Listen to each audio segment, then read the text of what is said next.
Thank you, Mr. Speaker. As I rise to support Mr. Speaker, I'm very happy today because as I report this motion, Mr. Speaker, because we are talking about devolution, I'm happy because Nanti today we have become 28 Catholic dioceses having been appointed. We are now a diocese called Sabasaba Catholic Diocese, and I thank Pope Leo the 14th and the Apostolic Nuncio, His Excellency Megan, and also the Auxiliary Bishop John Kiplimo Lele, who has been appointed as the new Bishop of Sabasaba Catholic Diocese. We are proud, and this is momentous occasion. And I hope Senator Sifuna will attend our inauguration on 30th August 2025, and I'll personally invite you to attend. So, Speaker, secondly, all this money, this branding, whenever I drive around Nairobi, and I have seen this thing is predominant in counties, there is the image of the governor and the MCA. And funny thing, the person who is the governor now was a senator and was castigating the former. What am I trying to say, Speaker? The behavior of kings, people who build cult personality, people who build on hero worship, start by ensuring their images are being put into public projects, Mr. Speaker. I know you have been a member of National Assembly for some time. I was driving sometimes back in this city, and one of the buses which had been acquired through CDF had a big image of the MP as the patron, including the name, Mr. Speaker. Mr. Speaker, when you go to roads, the same thing. So my question is, Mr. Speaker, is why are we having most of these, Mr. Speaker, most of these government projects?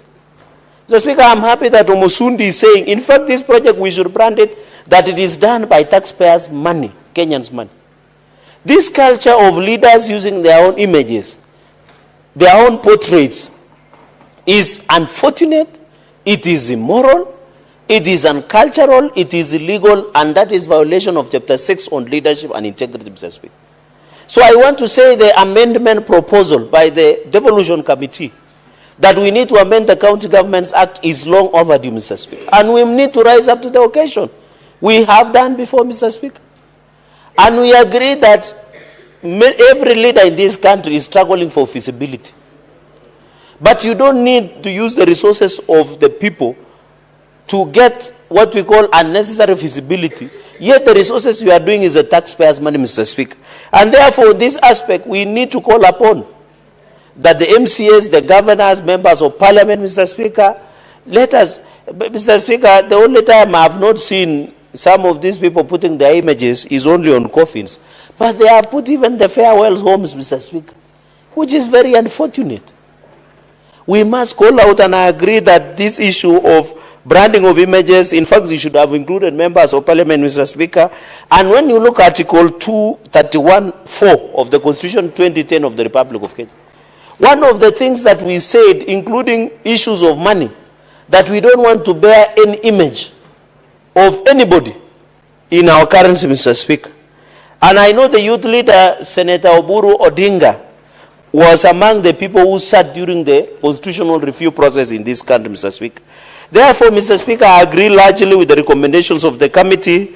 We need to ensure, Mr. Speaker, once and for all. Even another issue, Mr. Speaker, because I just wanted to be brief, Mr. Speaker, long enough to cover the essentials, Mr. Speaker. Mr. Speaker, what I'm just saying is, I have seen even government vehicles, GOK. Why is it that when somebody has a GOK vehicle, you change into civilian number plates, Mr. Speaker? How will you use for the signing out the issue of even traffic enforcement laws, Mr. Speaker? Even here in Parliament, we should also be disciplined as leaders, Mr. Speaker. If you are having a government property, including the house, don't convert a government house into your house.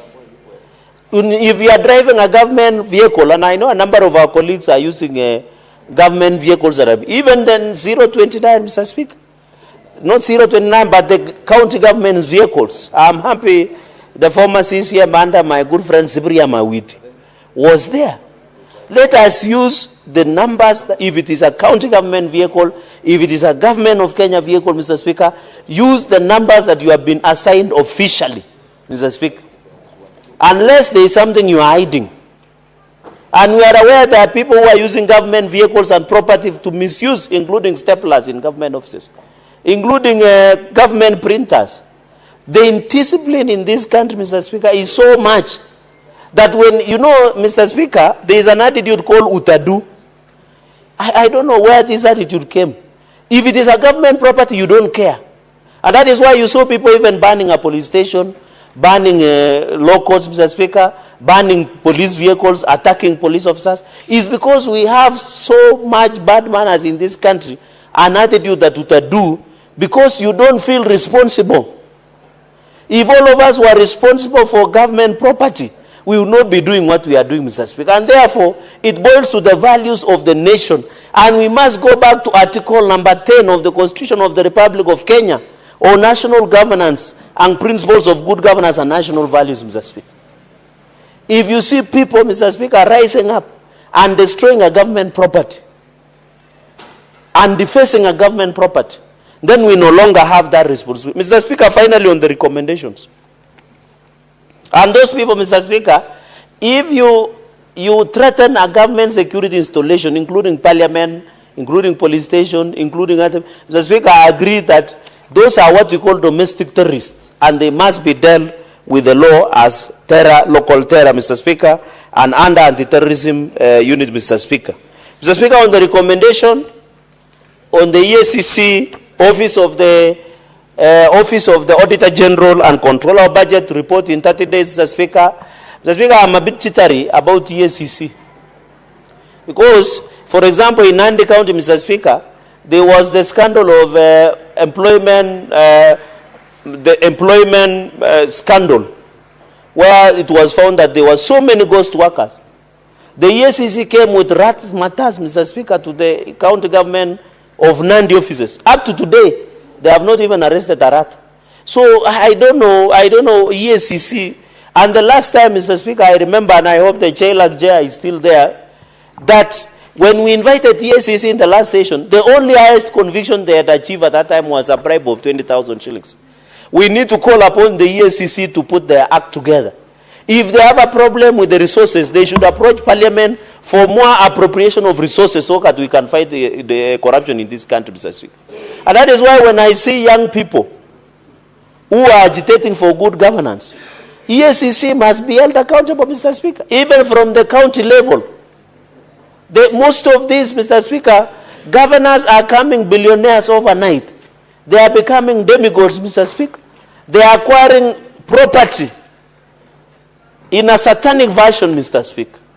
Yet they are told they are at, Mr. Speaker, they are converting and getting these allegations of corruption within that is being, Mr. Speaker. And therefore, the issue of EACC, we must agree. And I want to submit in a suamoto manner. Suamoto manner, Mr. Speaker. Suamoto manner to the chairperson of JLAC, Mr. Speaker. Mr. Speaker, I want to appeal to the Committee of Justice, Legal Affairs and Human Rights. In a suamoto manner, after this tabling, they should bring us the status of the fight against corruption in counties, Mr. Speaker. It is very unfortunate in this country, Mr. Speaker. For example, in Nandi, Mr. Speaker, as I conclude, in the financial statements of 2024-2025, the county government of Nandi hired car hire services for 42 million, Mr. Speaker. But is that the prudent use of the resources? Point of order from Senator Zena. What is your point of order?